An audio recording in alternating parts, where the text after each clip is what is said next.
This episode is my way to give thanks to my home and the journey it led me on.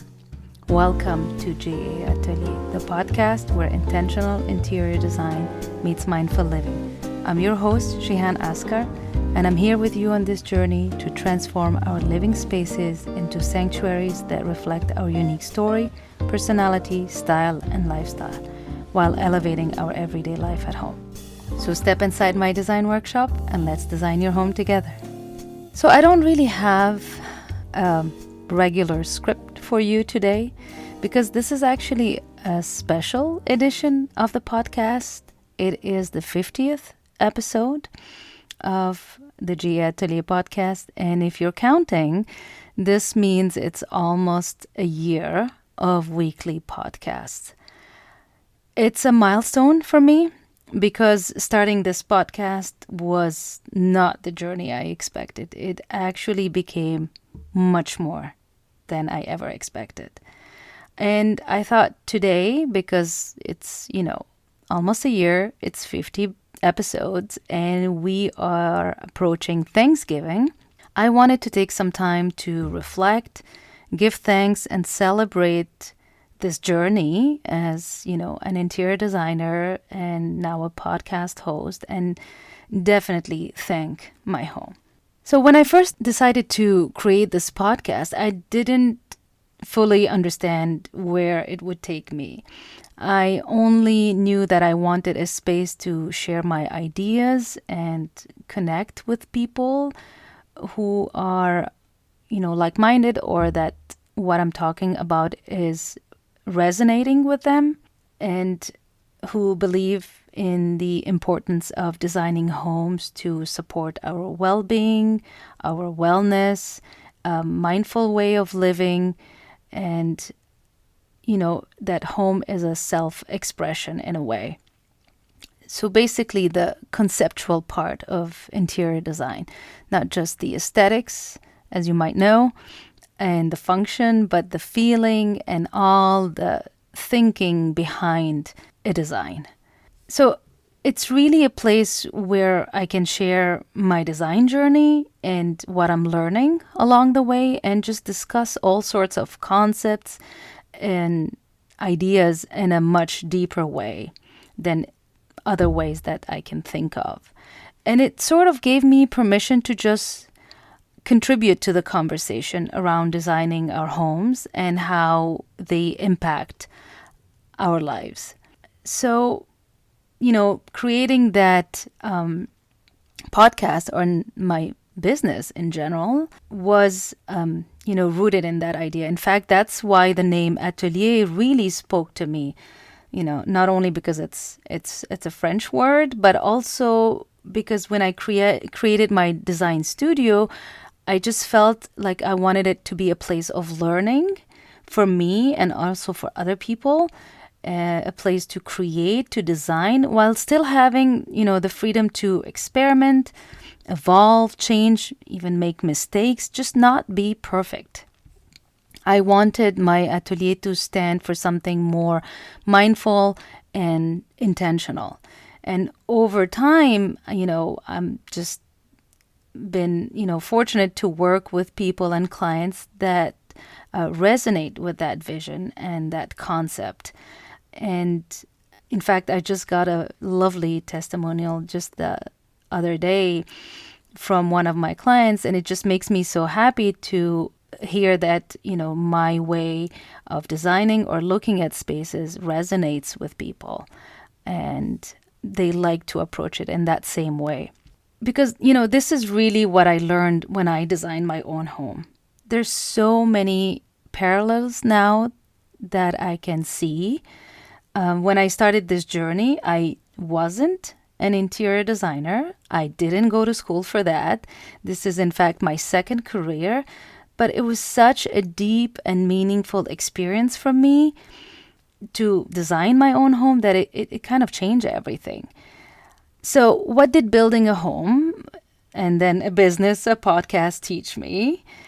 First was, to create a vision, at least a general one of what you want. So at least have an idea, a feeling that you want to create. I had that idea, and this is why I ended up designing the home from the ground up, because I couldn't find exactly what I was looking for. I had that idea in my mind, and I was just trying to find something that is as close as possible. But when you have that vision, at least you have that blueprint for the home. You can get inspired, you can think about it, you reflect on what you need, and then you have that foundation to start the process from. And from there, you start building slowly. You get your tools, your material, the people that will help you. And you literally and metaphorically, you build it brick by brick. And, we built our home during 2020. And if you remember, that was a challenging year, if you know what was going on then. So I really learned to be just grateful to even be able to do that. And I just kind of embraced the mindset that, I'm just happy to have a home already. And, the new home will take as long as it needs to take. And I kind of just let go and just trusted the process. I just, like I said, was grateful for the home that I already had. In fact, I have an entire episode that talks about this, that I was designing the space or the home out of love for the current one, not necessarily just out of pure frustration or like, oh, I just don't like where I am. And I feel like this was just a better approach to designing any space. It's just to say, okay, I have that, and how can I make it better, or how can I improve it, or it just needs to evolve with me. I also learned to then celebrate the small wins, the small steps, the small progress. I remember going every week to check on the progress, and every week, having the meetings with the builders, architects, contractors to see, where we stand. And when you look back, you see how far it's coming, along. When you're in it, you might not see it, but when you look back, you're like, oh, yeah, we did all of that. I also learned that it's also not necessarily a linear progress. You hit some obstacles, delays, problems even, and you see how you can resolve them. You try to be creative in that sense too. What is the next best solution? Maybe not the perfect one, but what can we do to move forward? And just be patient and just trust that it's going to be finished. It's just, you have to keep moving forward. And that also taught me to make decisions faster. Even if it's not, again, the perfect case scenario or the perfect decision, because you have limitations, whatever it could be structural or investment or just not possible. And you work with that.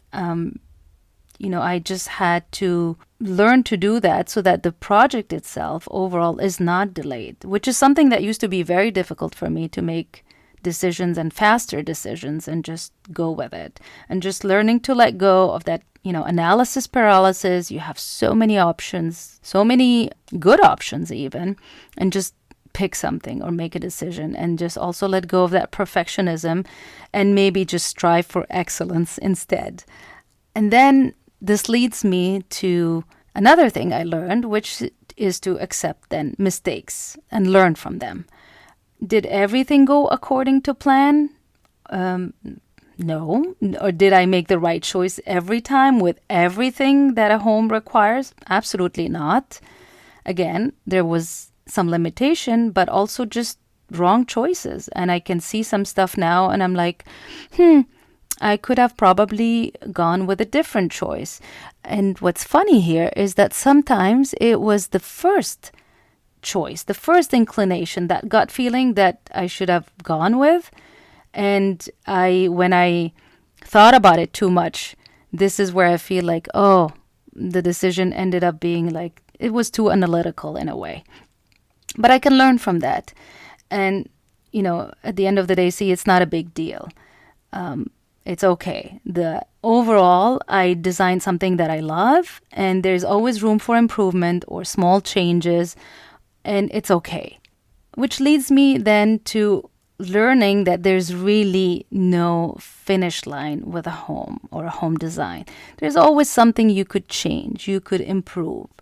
And also the home should evolve with you. Your lifestyle changes, your style changes, and that's not only okay, it's actually a sign of growth.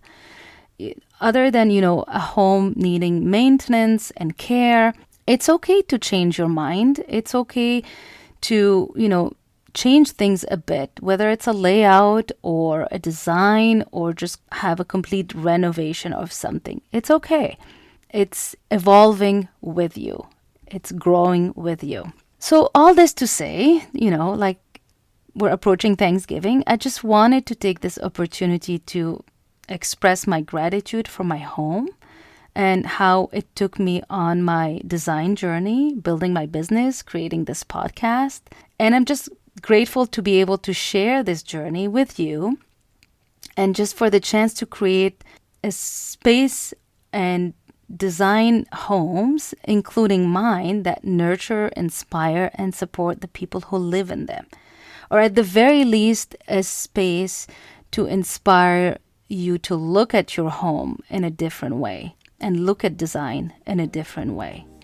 Just wanted to thank you for being here, listening to this podcast. It's really inspiring to see how it resonates with you. So as you listen to this episode, I hope it inspires you to think about your own journey, the home and the life you're designing. And no, you don't have to build a new home or even redesign the one you own to do that. This is just a place to inspire you to look at your home and reconnect with it. This is what this podcast is about, after all. It's just a place to reflect on how your home is supporting you and maybe just thank it for that. Thank you for joining my atelier. I'll see you in the next episode.